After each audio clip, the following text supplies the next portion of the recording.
네, 이 개정 취지를 보시면은 맨 밑에 OECD 회원국 평균 상속 세교세율이 26% 돼 있고 주요국 상속세율을 이제 표시해 놨어요. 그래서 미국부터 프랑스까지 있는데 지금까지는 일본 다음에 우리였어요. 우리가 최고 세율이 50%니까 OECD 선진국 중에서 제일 높은 데가 일본, 그 다음이 우리나라, 그 다음 뭐 미국, 영국 뭐 이렇게 있었는데 이제 이거를 좀 낮춘다는 얘기죠. 그래서 이게 뭐 실제 통과가 될지 안 될지는 모르겠습니다. 그 민주당에서 부자 감세라고 해서 워낙 반대하고 있었고. 근데 의미는 있습니다. 이제 꼭 한번 제가 실제 통과가 되면은 뭐 다시 한번 설명을 드리겠습니다. 개정 취지는 선진국에 맞춰주겠다. 그런 취지입니다. 미국, 영국, 독일, 프랑스 적으로 세고세를 낮추겠다. 목적입니다. 그리고 공제. 공제라는 게 빼준다는 게입니다. 상속 재산에서 이제 이것저것 빼주는데 이것도 파격적으로 바뀌었어요. 현행을 보시면은 기초공제 2억이 있고 뭐 여러 가지 인적 공제가 있고 맨 마지막에 일괄 공제라는 게 있어요. 이건 뭐냐면요. 기초공제와 인적공제 다 합친 거하고 그냥 그거 다 계산 너무 복잡하니까 그거 없이 일괄 그냥 퉁쳐서 5억 둘 중에 큰 걸로 공제해라 이런 거였어요. 그래서 인적공제는 뭐 미성년자 공제, 연로자 공제, 장애인 공제 있는데 기초공제 2억과 인적공제 합쳐갖고 그게 퉁친 거 5억하고 넘냐 넘지 않냐 하면 제가 계산했던 거보다 한두 건 빼고는 다 일괄 공제 적용받았어요. 왜냐하면 자녀 수가 많지가 않아요. 그리고 미성년자 다 넘었고 그리고 장애인도 그렇게 드물어요. 그러니까 이게 쉽지가 않습니다. 실제로 보면. 그래서 그냥 상속세 계산할 때는 배우자 없다. 그럼 공제 금액은 5억. 아주 디폴트 기본값으로 정해져 놨었어요. 근데 이게 어떻게 되느냐? 다른 거 다 차치하고 인적 공제에서 자녀 공제가 1인당 5천만 원에서 5억으로 늘어난 엄청 파격적인 거예요. 그럼 어떻게 되느냐? 일반적으로 상속인이 아들, 딸 이렇게 있다. 배우자는 돌아가셨어요. 자녀 두 분밖에 자녀 둘만 있는 경우에 기존까지는 공제가 뭐 복잡할 필요 없습니다. 기초공제 2억과 인적공제 합쳐봐야 5억이 안 되니까 그냥 5억. 근데 지금은 자녀 둘이 있다. 그럼 얼마씩 받아요, 기본적으로? 10억.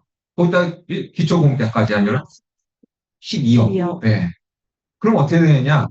예전에는 5억을 넘으면은, 그냥 강남 아파트일 필요도 없죠.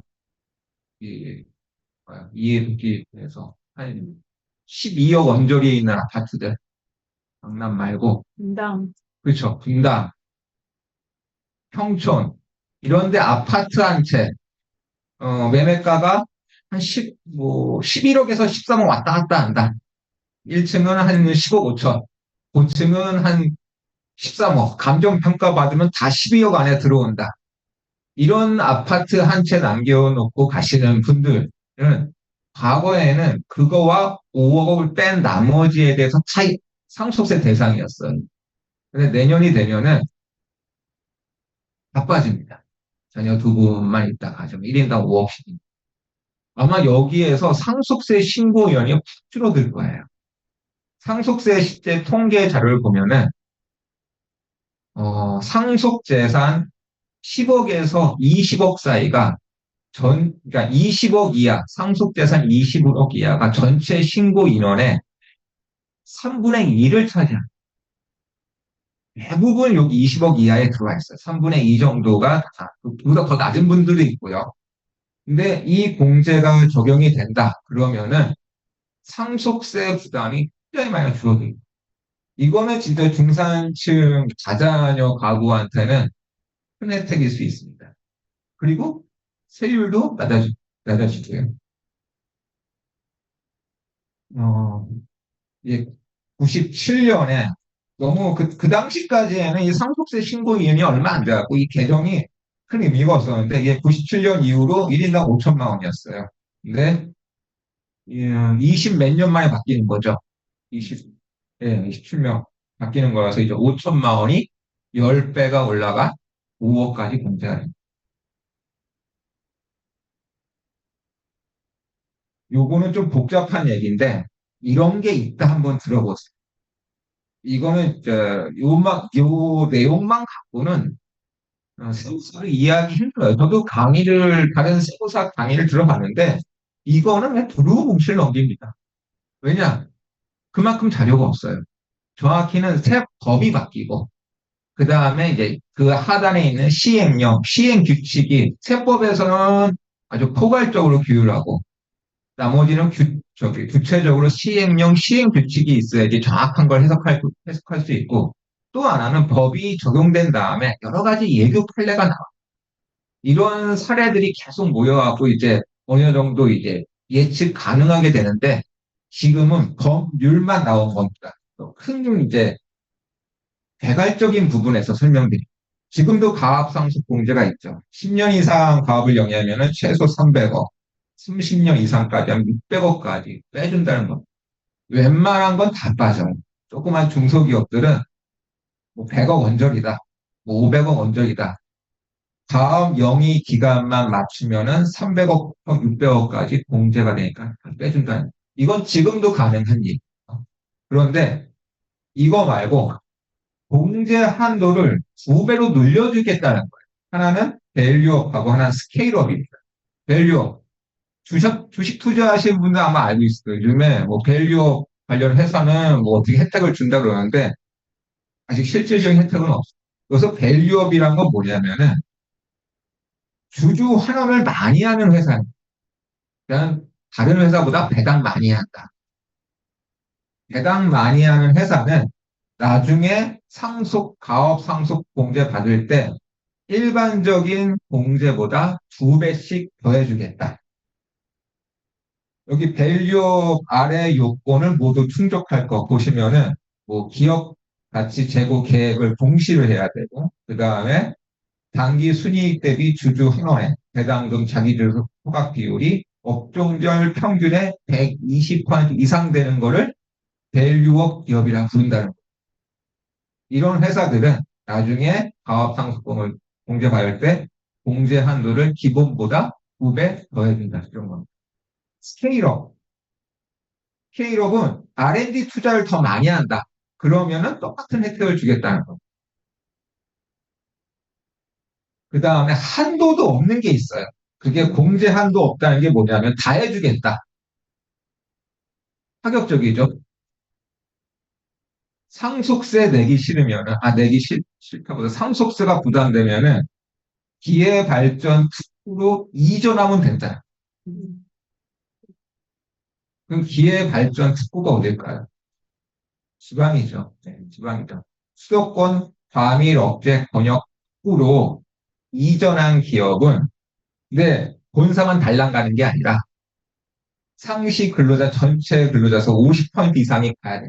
쉽게 해서 그냥 지방으로 공장 이전하면은 나중에 가업 상속 공제 받을 때 한도 없이 다 해주겠다.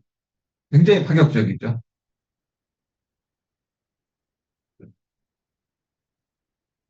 내가 오너라면 혹할 것 같아. 네, 혹할 것 같아. 나 상속세 한 5천 내야 되는데 이게 감정이입을 해보세요. 그러니까 남들 5천이지만 나한테 500만 원이라도 아깝잖아요. 근데 내가 5천 원 내야 돼. 상속세. 근데 지방 이전하면 된다. 지방 이전도 예전에는 어디까지였냐면 직금도 하는데 동탄이 걸려 있어. 동탄 일정 지역 밑에 가면 수도권 과밀 억제 권역 찾기입니다. 그래서 거기서 창업을 하면은 뭐 창업 중소기업 가면 이런 것들이 100%, 법인세 100% 가면 받을 수 있어. 그래서 진짜로 많이 갔어. 귀신같이 알아가. 그러니까 수도권 과밀 억제 권역 밖으로 이전했을 때는 나라가 이제 뭐 균형 발전도 해야 되니까 파격적으로 혜택을 준다. 또 이거 보면은 어떤 마음도 들 것 같아요. 그래서 이제 가업상속 공제에서 개정되는 것들은 이런 게 있다 정도 알고 계시고 세부적인 사항들은 시행령, 시행규칙 이런 것들이 나와야 정확히 알 수 있는. 근데 목적은 뭐냐? value of scale, 그냥 주조 환원을 많이 하거나 R&D 투자를 많이 하는 회사는 기존 공제의 수 배씩 해주겠다. 그리고 기회 발전 특구, 말은 어려운데 과밀 억제 권역 밖으로 회사를 이사하면은 한도 없이 가압상속 공제 해주겠다. 이 내용. 그리고 이것도 있습니다. 사업 무관 자산. 저 같은 세무사가 이제 세법으로 먹고 사니까 좀 고객들한테 말을 할 때 약간 자극적으로 말을 할 때도 있어. 당연하겠죠. 그리고 여러분한테만 말씀드리는 건데 세무사만 아는 절세 비법이 있냐? 없습니다. 있으면 제게 어려운 게 아니죠. 하겠죠. 그리고 그런 거 있다는 세무사들도 있죠. 아, 반은 사기꾼이구나. 이렇게 생각해. 상식적으로 생각을 해보 그런 절세벌 비법이 있다. 입법 미비로 해서 잠깐은 있을 수 있어요. 모든 걸 다 세법이 규율할 수 없기 때문에 약간의 빈틈이 있을 수 있어요. 근데 그 빈틈을 누군가 계속 활용한다. 그러면 법이 막아놔요. 당연한 거죠. 무단횡단 많이 한다. 그러면 횡단보도 생기잖아요. 건너면 생기죠. 그런 같은 논리예요. 그리고 그런 것들은 또 하는 건 뭐냐면은 약간 회색지대에 있는 것들이 쓰이죠. 과세하는 입장에서는 과세하는 스탠스가 있어요. 비과세라는 규정 없으면 다 과세. 저 같은 세무사들은 과세라는 규정 없으면 다 비과세. 그 주에 정점이 있겠죠. 거기서 이제 뭐 옥신각신하는데 이 특히 가업상속 공제 이런 거 할 때 굉장히 유혹적이게 얘기할 수가 있어. 왜냐하면은 내가 가업이 있고 내 개인 자산도 몇백억 있다. 그러면은 가업은 가업상속 공제 받는다는 거 이제 수식으로 다 알고 있어. 상공회의소, 어디 협회, 무슨 뭐 클럽 이런 그런 각종 직종 단체, 업권 단체에서 다 알고 있고 저 같은 세무사를 또 많이 불러서 강의도 많이 합니다. 이제 이런 걸 알고 있어요. 근데 어떤 분은 또 그냥 고민인 게 가압상속은 가압상속인데 내 빌딩은 어떻게 하냐? 이거 세금 어떻게 내냐? 그거 어떻게 하냐면은 그거 다 가업에 넣으세요. 법인에 파세요. 뭐 법인에 무상증여하세요. 뭐 이렇게 해요. 일견 맞아요. 틀린 얘기는 아니에요. 그럼 국가가 그거 가만히 있을 거야. 국세청에서. 그냥 10억짜리 가업을 하는 조그만 중소기업이었는데 그 중소기업에 100억짜리 빌딩이 무상으로 들어가. 오너가 내 회사, 그 회사에 그냥 무상으로 증여할 수 있습니다. 법인은 그거에 대한 세금만 내면 끝나요. 갑자기 순식간에 회사 가치가 10억에서 110억이 돼요. 이거 가업상속공제 가능.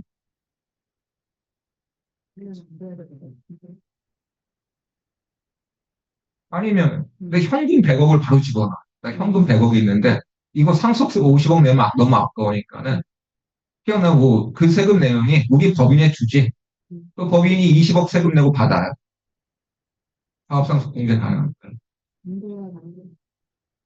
이게 반반씩 뭐냐면은 사업 무관자산이라는 걸 따져. 아무리 회사 재산이 100억이라도 정말 사업에 쓰는 자산 비율이 얼마큼인지 한번 보자. 10억짜리 회사인데 100억짜리 빌딩 임대해주고 있어요. 임대업까지 가업상속 공제를 해주지 않습니다. 110억 중에서 100억은 빼버리게끔 돼 있어요. 임대업은 사업 무관자산이에요. 당연하겠죠. 그게 상식이잖아요.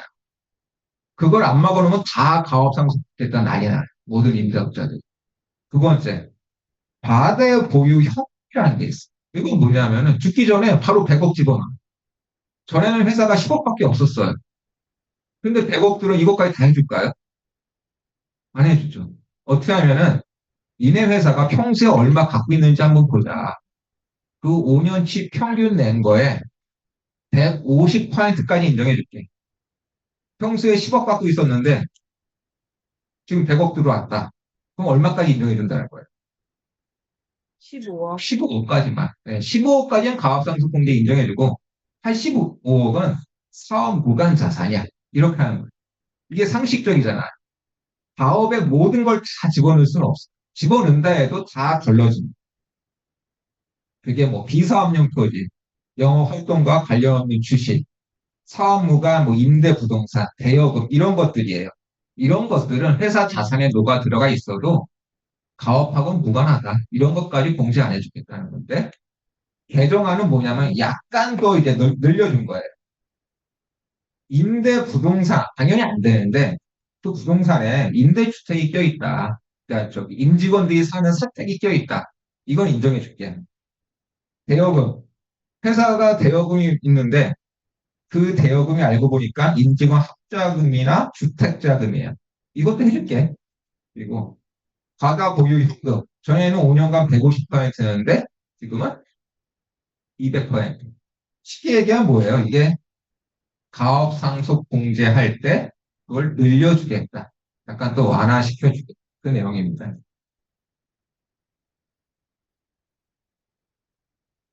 요 페이지는 지금 현재 가업 상속 이제 제도를 설명해 놓은 건데 이 함정으로 다 요약될 수 있습니다. 이거는 이제 현행이고 이게 개선된다는 건데 현행을 너무 잘 설명해 나갔고 제가 일부러 추가시켜 놨습니다. 이거는 이제 중소기업은 지금도 해당이 없어요. 현행도 중소기업 주식은 할증 평가를 하지 않습니다. 할증 평가 20%는 뭐냐면은 개념권 프리미엄이에요. 오너가 갖고 있는 주식은 그 주식 가치 플러스 교역권 프리미엄이 붙어 있어도 주식 평가를 할 때는 20% 할증을 했는데 지금도 세법에서는 중소기업은 하지 않습니다. 삼성의 이건희정이 돌아가셨을 때 이게 들어갔어요. 할증 평가. 세금 엄청 많이 났어요.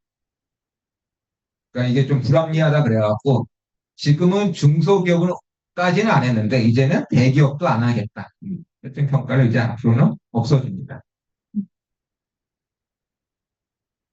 이거는 좀 중요한 페이지예요. 좀 제가 시간을 들여서 설명을 드릴게요. 특정 법인과 거래를 통한 증여의제.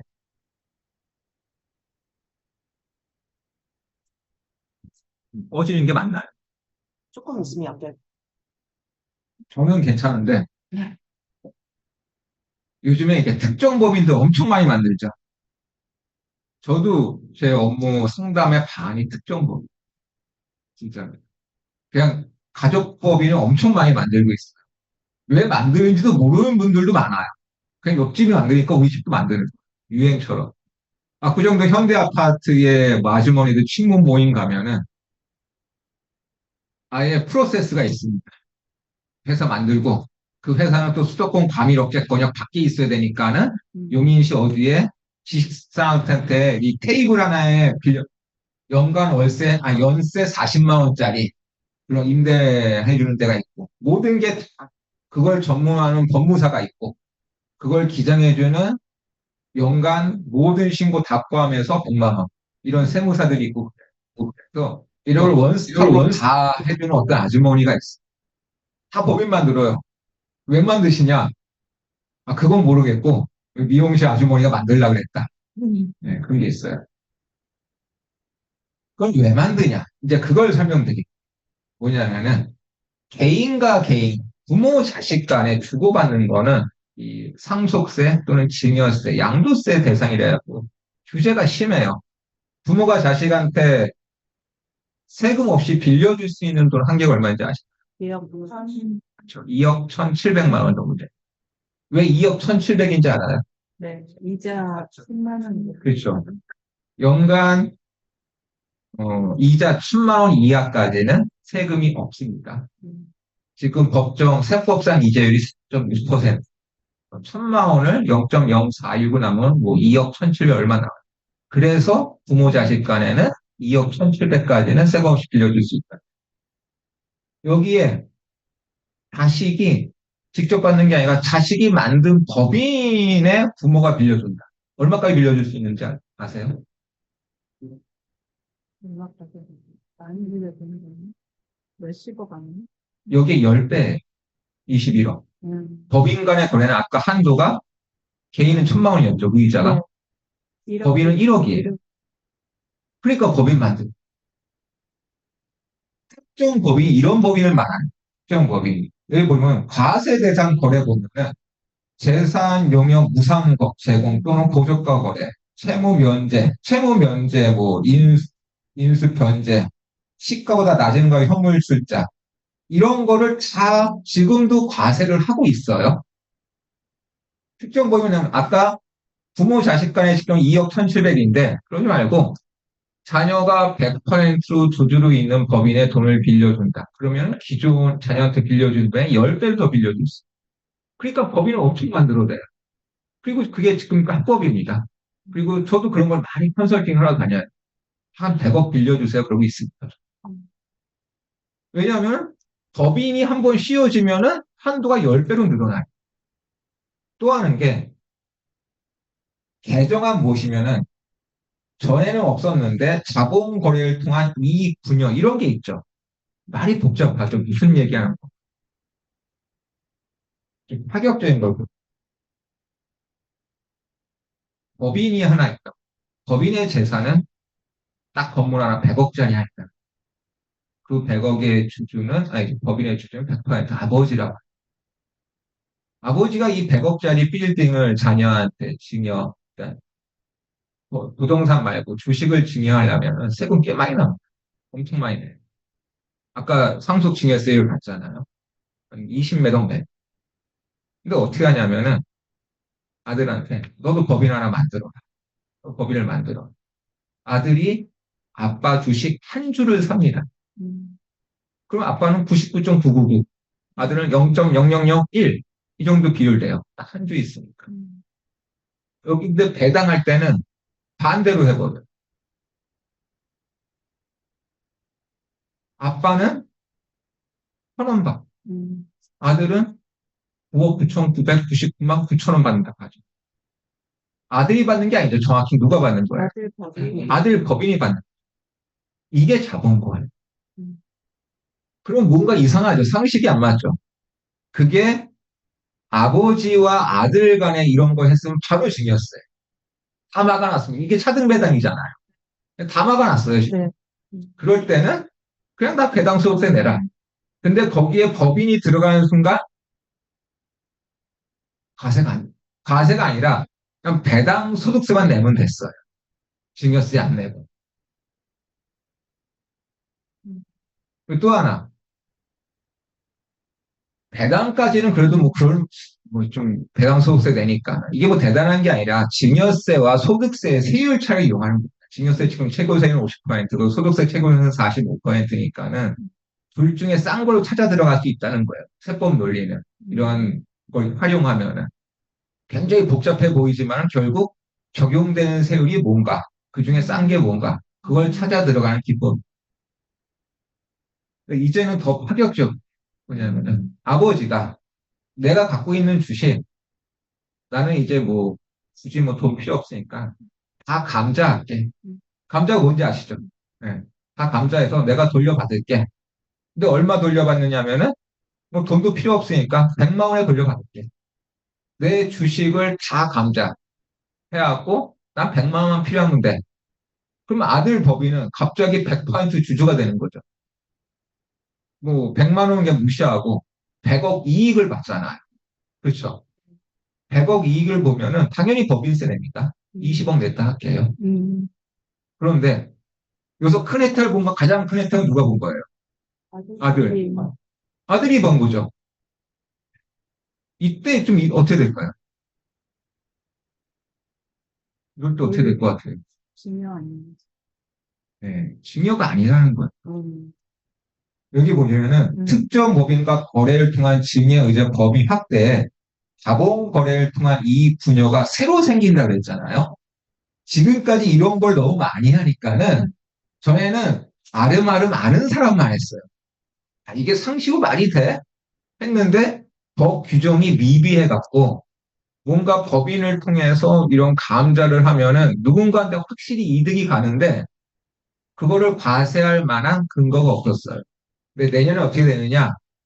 이런 걸 저가 감자라고 해요. 네, 저가 감자라고 합니다.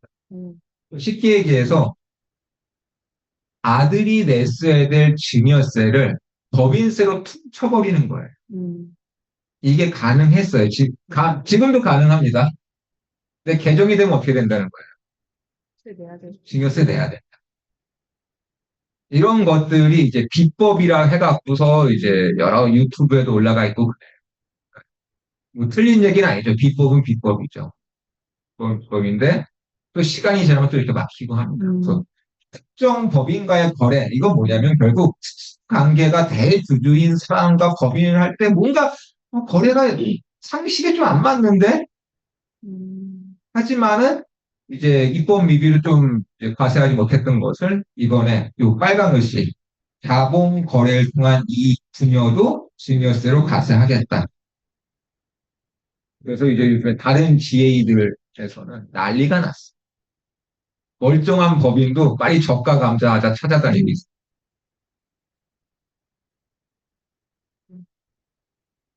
증여 공제가 이건 이제 맨 밑에 1,000만 원 공제가 6억 5천만 원, 2천만 원 여기 있었는데 그중에 1,000만 원 제일 작은 게 기타 친족이 1,000만 원이었습니다. 기타 친족 범위가 축소됩니다. 전에는 6촌이나 혈족, 4촌이나 인척이 끼리 이제 1,000만 원 세금없이 주고받을 수 있었는데 법이 바뀌면은 4촌이나 혈족, 3촌이나 인척. 제가 증여세 신고 많이 하는데 6촌 뭐 이런 거 따질 일이 없어요. 6촌이 누군지도 모르는데 돈을 왜 줍니까? 예. 4촌끼리도 잘 안 하죠. 네. 예. 기분 나쁘 자, 그러니까 뭐 4촌이나 혈족, 하여튼 현방 이런 게 있다. 만약에 이제 자녀분들이 뭐돈 받을 6천원대 돈 받을 일이 있다. 그러면 기왕이면은 올해 받으면 된다. 내년에 받으면 세금이고 올해는 1,000만 원까지 받을 수 있으니까 한번 전화번호 보고 생각해 보세요. 소득세 및 법인세인데 요거는 좀 내용이 드라이해요. 네, 좀 복잡한 내용도 있고 한데 그냥 고객한테 설명드릴 내용도 있고 직접 아셔야 될 내용도 있어서 제가 가만놨어요. 금융투자 소득세 이거 뉴스 많이 나오죠. 근데 큰 의미가 없는 게 한 번도 시행된 적이 없어요. 말만 있고 한 번도 시행된 적이 없어요. 이게 금융투자소득세가 증권사에서는 전산 시스템을 다 갈아엎어야 되는 거예요. 그래서 대형사들은 인프라 비용으로 한 100억씩 지출했어요. 100억 날렸죠. 삼성생명 이런 데도 이거, 그러니까 금융상 이게 다 해당돼요. 펀드 팔고 뭐 이런 데 다 해당돼 갖고 여기에 IT 비용 많이 들어갔어요. 날렸대. 현금 개정안을 설명할 필요가 없어요. 한 번도 시행이 안 되니까요. 요거는 이제 여러분들도 해당돼요. 양도소득세 2월 과세 적용 대상 자산 확대. 우선 양도소득세 2월 과세부터 설명드릴게요. 제가 집을 샀는데 1억에 샀는데 6억이 됐어요. 5억에 대한 세금 내니까 너무 아깝잖아요. 네. 그래서 어떻게 하냐면 저 와이프한테 증여를 6억에 증여를 해. 부부끼리는 6억까지 증여세가 없죠. 그리고 와이프가 6억에 팔아요. 양도세도 없죠. 나라에서 보면은 얘는 5억짜리 양도세를 내야 되는데 싹 피해간 거예요. 그래서 그렇게 하는 것까지는 좋다. 하지만은 언제 팔아야 되냐면은 증여받고 10년 이후에 10년 내에 팔면 어떻게 되냐면은 10년 내에 팔 수 있습니다. 그때 팔 때 양도세 계산할 때 증여받은 건 무시돼요. 제 와이프가 증여받고 1년 있다 팔았다 할게. 그러면은 와이프는 얼마에 산 것처럼 계산되냐면은 얼마에 산 거예요? 1억에 산 거예요. 1억에 산 예. 그러니까 증여가 무시돼요. 이게 2월 가세. 하여튼 특수관계자로서 배우자와 직계 존비속이에요. 배우자와 직계 존비에 증여받은 거는 파는 건 문제 없는데 양도세를 적게 내려면 언제 파야 되냐면 증여받고 10년 후에 10년 내에 팔면은 증여한 사람의 취득가로 양도차익이 계산된다는 것이죠. 이게 길게 보고 증여해야 되죠. 부부지간에는. 네. 그래서 제가 증여를 안 하고 있습니다. 증여 받을 준비는 돼 있는데 증여를 안 하고 있습니다. 근데 이게 자산 확대잖아요. 네. 아직 자산에서 빠져 있다는 게 있어요. 뭐냐면 주식이에요. 음. 주식은 이게 가능해요. 아직도. 주식은 오늘 증여받고 내일 팔아도 증여를 인정해 줍니다. 그래서 엔비디아 갖고 있는 분들 아마 들어보셨을 거예요. 해외 주식들 어떻게 양도세 절세하냐? 어떻게 절세해요? 그렇죠. 배우자한테 증여하고 배우자가 팔아버리면은 양도세 없다. 이건 증권사에서도 많이 알려주죠. 왜냐하면은 지금까지는 이 2월 과세 적용 대상 자산에 주식이 빠져 있었어. 지금까지는 뭐가 있었죠? 부동산이에요. 부동산하고 부동산에 대한 권리, 회원권 이런 거였는데 지금은 상장 주식, 비상장 주식, 해외 주식이 내년부터 들어온다는 거예요. 그래서 들어오면 어떻게 되느냐? 이런 주식들은 그럼 주식도 10년 갖고 있어야 되냐? 10년 안에 회사가 망할 수도 있죠. 네. 그래서 주식은 1년 이후에 팔면 개정이 되면은 그리고 엔비디아, 테슬라, MS 이런 거 갖고 계실 책 많이 난 분들은 빨리 증여하시면 됩니다. 그리고 와이프한테 이걸 꼭 알려줘. 빨리 양도세 나올 거 있으면 빨리 나한테 알려줘라. 없다고 합니다. 그리고 내년에 개정된다 해도 주식만은 10년이 아니라 1년 있다 팔야 돼. 거주자. 이것도 아주 복잡한 개념인데 상식으로 알고 있어요. 이게 요즘에 이제 강남에 사시는 분들 자녀는 이 검은머리 외국인들이 너무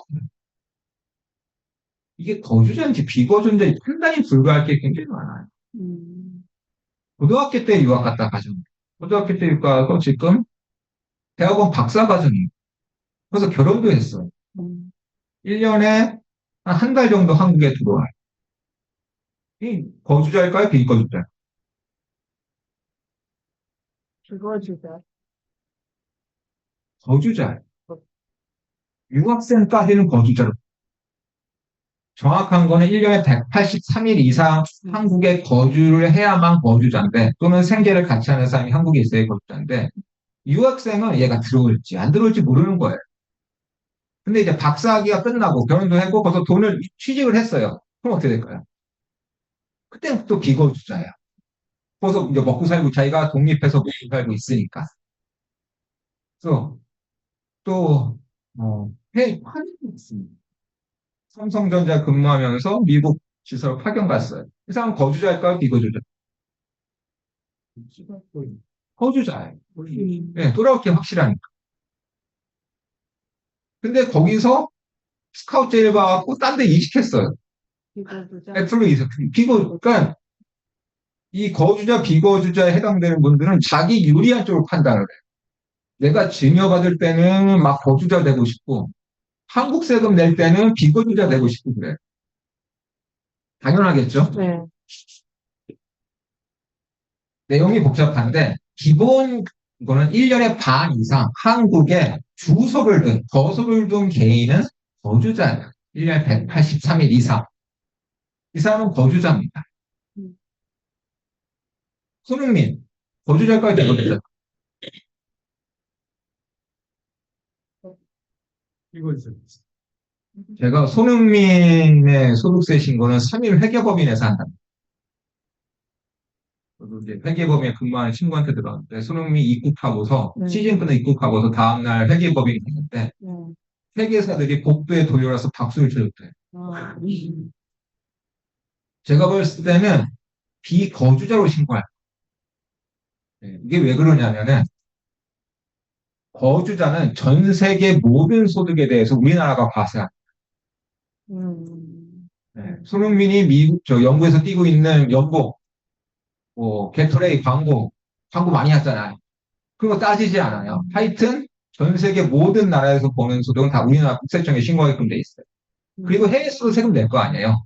그거는 해외 납부세금 공제해주는 시스템. 중동에서 뛰고 있는 한국 대표도 많이 있죠. 다 비거주자예요. 뭐 국세청 소송에서 다 이겼어. 제가 봤을 때는 그 근거로 손흥민도 아마 영국에서 세금을 내고 한국에 당연히 세금을 내죠. 무슨 세금을 내냐면 한국에서 번 돈만 국내 원천 소득에 대해서만 신고하게끔 돼 있어.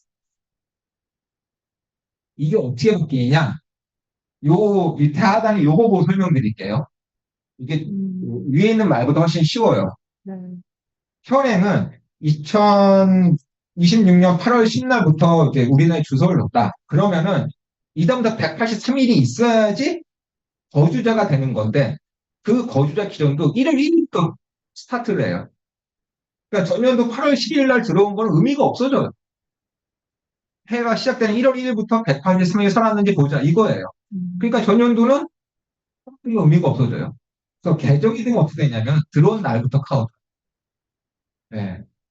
그래서 현행 보면은 2026년 8월 10일 한국에 들어왔다 그러면은 언제부터냐면은 27년 7월 2일부터 1월 1일부터 카운트하는 건데 바뀌면은 2월 8일부터 카운트되는 날짜가 들어온 날의 다음 날부터 카운트된다 이렇게 보시면 돼요. 이것도 파격적인 건데 이 뉴스에는 잘 안 나오더라고요. 이게 몇 시까지죠? 50분. 네, 네. 그요. 아니, 10분 더 할 수 있습니다. 네. 연금계좌 납입 한도가 여러분 소득세 신고할 때 이거 다 혜택을 봅니다. 그래서 항상 연말에 절세 상품에 갖고 연금계좌 뭐 IRP에 1,800까지 넣을 수 있죠. 여기에 하나 더 추가되는 게 있는데 뭐냐면은 부동산 팔고 한 차익을 연금계좌에 넣을 수가 있어요. 그럼 얼마까지냐면은 1억까지 들어가요. 1억에 10% 세액공제가 있어요. 단 조건이 뭐냐면은 조건은 이걸 설명드리죠. 이거예요. 연금 파격적인 혜택이죠. 아파트 판 돈에 1억을 빼서 연금 계좌에 넣으면은 10% 세액 공제를 해준다는 얘기입니다. 단 대상이 기초연금 수급자야 돼요. 여기부터 좀 말이 안 되죠. 그리고 부동산 팔았을 때 1주택 또는 무주택 세대주 주택 두 개 이상 안 됩니다. 그리고 판 부동산을 10년 이상 보유했어야 돼요. 이런 주택을 판 돈을 연금 계좌에 납입하면은 1억 원 한도로 해서 10% 세액 공제를 해주겠다는 거예요. 쉽게 해서 무슨 얘기예요? 판도 한푼에 써버리지 말고 연금으로 받으면은 세액 공제 해주겠다. 그냥. 근데 기본 대상, 적용 대상이 기초연금 수급자라 좀 이제 현실성은 많이 결여돼 있죠. 하여튼 근데 파격적인 혜택이 맞습니다. 집 한 돈에 대해서 1억까지 세액 공제를 해주겠다. 네. 이게 그 얘기고요. ISA도 그냥 지나가겠습니다. 이거 증권사에서 많이 얘기하는데 그 개인 종합 자산관리계좌 아시죠? 네. 예. 그 연간 비과세 한도가 200만 원이었는데 50만 원까지 해준다는 거예요. 그럼 돈을 더 넣으라는 겁니다. 비과세 한도 범할 수 있다는 거고. 투자용으로 나왔어요. 투자용은 얼마냐면은 연간 1,000까지 해준다는 거예요. 그리고 이거는 금융수급 종합 과세자들이 가입을 할 수가 있습니다. ISA에. 좀 금융소득이 있는 분들은 이거에 가입하면은 저율 분리과세를 받을 수가 있습니다. 요거는 아마 상식으로 알고 계세요. 요즘에 이제 저출산이 문제되니까는 이제 몇 달 전에 부영이라는 회사에서 1억, 빼는 1억, 그렇죠. 그게 다 소득세예요. 1억 받으면 좋은데 한 2천만 원 세금 내요. 그러니까 나라에서 어떻게 했냐? 나라가 할 일을 기업이 해주는 거 아니에요. 애 많이 나면 돈 주니까 어쩌면 나라가 보조금을 지급해야 될 거를 회사가 해주니까는 또 받는 사람 입장에서는 이리 받는 건 좋은데 그건 세전 금액이고 세금으로 받으면 뭐 기분이 좀 상하죠. 나라에서 파격적으로 전액 비과세, 네, 전액 비과세. 출생일후 2년 이내에 2회 내에 받는 거는 전액 비과세. 근데 이걸 또 악용하는 사람도 있어. 내가 오너인데 우리 딸이 회사에 다니면서 출산했어. 10억. 전액 비과세니까 이런 생각 할 만하죠. 네. 그래서 친족인 특수관계자 출산한 경우에는 예외는 당연하죠. 네. 전액 비과세 이게 파격적이에요. 세금 비교하는 게 있는데 지금도 뭐 양육수당에 와서 20만 원 받는 건 있는데 이건 별로 안 되고 이거 한번 보세요. 세부담 완화 사례 총 급여가 연봉이 5천만 원인 사람이 1월 2일에 1억 원을 받았습니다. 그러면은 비과세 적용제에는 2,444만 원을 냅니다. 2,440만 원 세금을. 근데 1억이 비과세 되면은 260만 원. 파격적으로. 그냥 원래 냈던 세금만 내라. 이 출산 지원금에 대해서는 전액 비과세 해주겠다. 굉장히 좋은 대조긴 한데, 좋은 마케팅으로 나가려면은, 기타 특수관계자 다 빼버리니까 좀 아쉽다. 이런 게 있다. 네. 알겠습니다. 자녀세액공제도 이제 자녀 있으면 이제 연말정산할 때 세액공제를 날 텐데 10만 원씩 올라갔습니다. 25만 원, 30만 원, 40만 원씩 올라갑니다. 같은 얘기지. 결혼 세액공제 이것도 지금 이제 결혼하면 세금도 빼줘요. 얼마? 50만 원. 근데 중요한 게 있어요. 생애 1회. 여러 번 못하는데. 네. 생애 1회입니다. 네. 생애 1회. 적용 기한이 2024년부터 26년까지. 기간을 한정했는지 모르겠는데, 이제 결혼하면은 세금 낼 때 50만 원 세액 공제를 해준다. 생애 1회. 이게 중요합니다. 적용 사례가 웃겨요. 적용 사례, 맨 하단에 사례 1, 2번인데, 사례 1번. 초혼 30살, 22살이 이제 각각 결혼을 했습니다. 당연히 A, B 각각 50만 원씩 세액 공제 받죠. 두 번째, 사례 두 번째에서는 쟁취예요. 네. 중요한 건 결혼 세액 공제를 받은 40살이에요. 안 받은 40살은 가능해요. 생애 1회니까. 그러니까 벌써 50만 원 공제를 받은 사람이 재혼했다. 그때는 안 해준다. 혼인에 대해서 1세대 1주택 특례 적용입니다. 이것도 상식으로 알고 계시면 돼요. 1주택씩 갖고 있는 남녀가 만났습니다. 합치면 2주택 되죠. 결혼되면. 1세대 2주택 되죠. 그럼 양도세 때문에 결혼 못한다. 말이 안 되죠. 그래서 어떻게 되냐면은 지금까지는 5년 내에 1주택씩 갖고 있는 남녀가 만나서 결혼해서 5년 내에 먼저 팔면은 그냥 비과세 해줬어요. 그래서 그게 상식이죠. 네. 주택이 있어서 결혼 못하면 안 되니까. 네. 지금은 그게 아니라 10년, 10년 동안 10년 내에 하나 팔아라. 그럼 비과세 해주겠다. 2주택자라. 이러기 힘들죠. 남녀가 1주택씩 있고 결혼한다는데 둘이 합쳐도 1주택이 되기 힘든 마당에 부럽습니다. 부럽습니다. 이것도 지금 의미가 있어요. 성실 신고 확인 대상 소규모 법인 말은 복잡한데 이거 법인도 성실 신고 대상이 있습니다. 법인도요. 뭐냐면은 그래서 임대업, 이자 배당으로 먹고 사는 이런 회사들이 성실 신고 확인 대상이야. 내가 개인으로 임대업을 했는데 이거 이것저것 복잡해요. 또 이제 세금도 많이 내요. 그래서 이걸 고스란히 부동산은 법인으로 현물 출자한다. 현물 출자해서 법인으로 바꿨어요.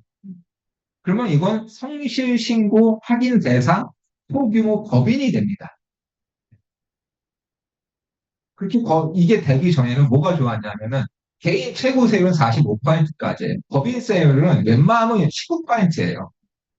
근데 그것도 2억을 나눠서 2억 이하는 9%, 2억 초과분 19%였거든. 내가 지금까지 45%를 내고 있었는데, 임대업하고 이거 그냥 현물출제해서 법인 바꾸니까 세율이 튀죠.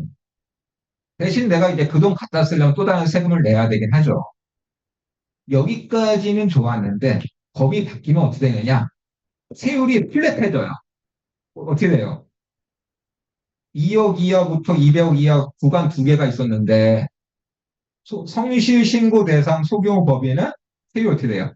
200원이요. 그냥 19%인 거예요. 이자, 배당, 부동산 임대로 먹고 사는 법인들은 이제 세율 어떻게 내라? 19% 세금 더 내라. 이제 내년부터 이게 시행되면은 어, 저도 이런 법인들 많이 기장하고 있는데 좀 알려준다고 뭐 어떻게 대안은 없어요, 사실. 임대법인들. 여러분들이 이제 가망 고객, 아니면 기존 고객들이 이거 있다 그러면 알려는 주세요. 세율이 2배가 될 수가 있습니다. 왜냐하면 한 임대 수입 연회하고 한 1억 벌었다. 그 지금까지는 1,000만 원 냈어요. 1,000만 원 냈습니다. 이제 내년에 신고할 때 얼마 되느냐? 2배 된다. 2천만 원 된다고. 지방소득세까지 하면 2배 된다. 성실 신고 확인 대상 소규모 법인. 쉽게 해서 성실 신고 확인 대상이라는 거는 임대, 이자, 배당 이걸로 먹고 사는 법인들을 얘기하는 거.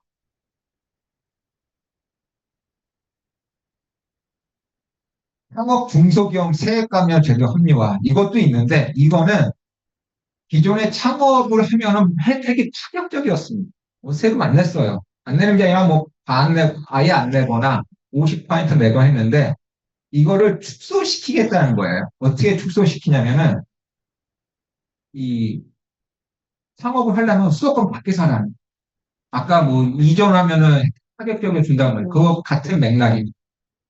수도권 내 인구 감소 지역, 수도권 밖으로 하면은 지금과 같은 똑같은 혜택을 주는데 수도권 과밀억제 권역에서 하면은 지금 혜택의 반만 주겠다는 거예요. 창업을 해도 어디서 해라? 네, 지방에서 해라. 지금 그렇지 않으면은 혜택이 없어지는 거 아니고 지금의 혜택의 반만 주겠다는 거예요. 내용은 복잡한데 맥락은 그겁니다. 창업 중소기업 감면이 뭐 50%, 100%, 50% 감면 이런 것들이 있었는데 이걸 그대로 받으려면은 수도권 밖에서 인구 감소 지역에서는 여전히 같은 혜택을 주지만은 그게 아니라 수도권 내에서 하면은 기존 혜택의 50%만 혜택을 주겠다는 이게 천천히 읽어보시면 됩니다. 이게 기존 혜택을 이제 정리하는 거 잘 설명해 놨는데 큰 맥락은 아까 말씀드린 거. 이거는 이런 게 있다는 걸 한번 알고 계세요? 타워 팰리스 아시죠? 네. 그거 최초에 분양받은 사람들은 양도세 거의 안 냈습니다. 알죠? 왜 냈는지. 미분양 주택이라습니다. 이 나라에서 경기를 활성화시키려고 가장 좋은 게 이제 부동산 경기 활성화시키려면 세대 혜택이에요. 뭔가 안 팔리면은 이게 건설 경기가 건설 비중이나 경제 차지하는 비중이 높기 때문에 여러 가지 혜택을 줘요. 이제 부동산 유튜브 보면은 이때가 집 사야 될 때다. 지네끼리 이제 하는 말 뭐냐면은 위분양 많고 나라에서 위분양 주택 사면은 이것저것 세제 혜택 줄 때. 뭐 이런 말도 하고 그랬어요. 그때는 그게 맞았는데 지금도 맞을지는 모르겠어요. 그 내용하고 일치하는 거예요. 뭐냐면은 기존 1주택자가 준공후 미분양 주택을 취득했다. 그러면 2주택이 된 거죠. 웬만하면 안 살라 그럴 거 아니에요. 2주택 때문에 이제 혜택이 박탈되니까. 그래서 이런 사람들을 위해서 24년 1월 10일부터 25년 12월 말까지 수도권 밖의 지역에 전용 면적 85제곱미터, 국민평형 이하의 6억 이하의 주택을 샀다. 준공후 미분양입니다. 지금 미분양이 워낙 서울은 지금 올라가고 있지. 지방은 아직도 안 좋아요. 이런 주택을 살면은 어떻게 되겠다? 예, 양도세에 종부세 다 빼주겠다는. 갭 투자하시는 분들은 한번 내가 드라이브를 걸만 하죠. 이런 분들 많이 있습니다, 실제로. 평택, 안성 이런 데 가셔갖고 한번 그 전세가 하면 갭 비율 투자 이게 되게 낮더라고요. 뭐 드라이브 걸만 하죠. 예, 지금 시간을 많이 경과했는데 여기까지 하고 마치도록 하겠습니다. 제가 2주 뒤에도 다른 걸로 뭐 시간 맞춰서 한번 해보겠습니다. 경청해주셔서 감사합니다. Recording stopped. 수고하셨습니다. 네.